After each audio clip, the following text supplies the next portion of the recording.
ગાંધીચોક વિસ્તારમાં આપણે branch school અને કન્યા શાળાની વચ્ચે જે ગળી છે ત્યાં રોડ બનાવવા માટે અમે રિક્વેસ્ટ કરીએ છીએ, તો રોડ બનાવી આપવા મહેરબાની કરજો.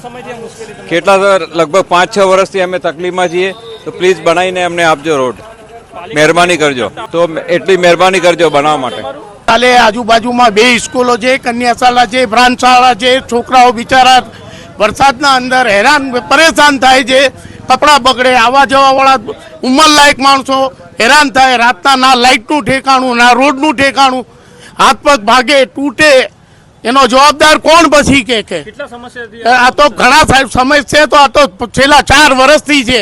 કોરોનાના ટાઈમથી આ રસ્તો બિલકુલ ફાજલ પડ્યો છે, એનો કોઈ ઉપયોગ થતો નથી, કોઈ આવતું નથી, જતું નથી, રોડ બનાવતા નથી, કોઈ દેખરેખ કરતા નથી.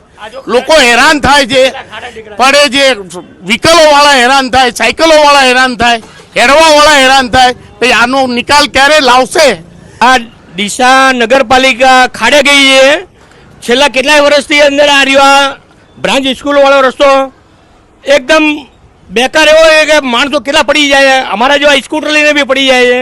અહીંયા એને કોઈ વેપારીની કોઈ સાંભળવા તૈયાર નથી.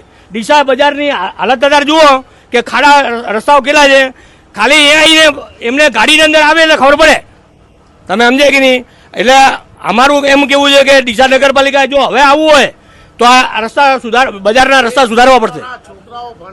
આ સ્કૂલના છોકરાઓ ભણે છે, અહીંયા પાણી અંદર કાદવ ને કિચડના અંદર મારે હેડવું પડે.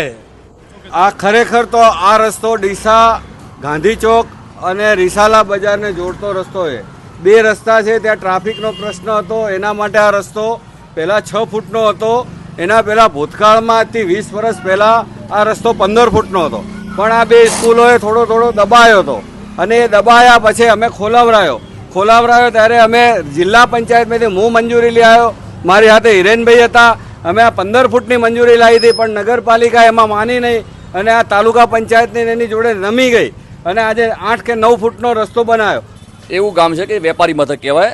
અહીંયા વેપાર, રોજગાર, ધંધા એ મુખ્ય વ્યવસાય છે, અને ડીસાની જનતા એ ખૂબ જ આર્થિક રીતે સદ્ધર પણ છે અને ધંધા પણ સારા છે.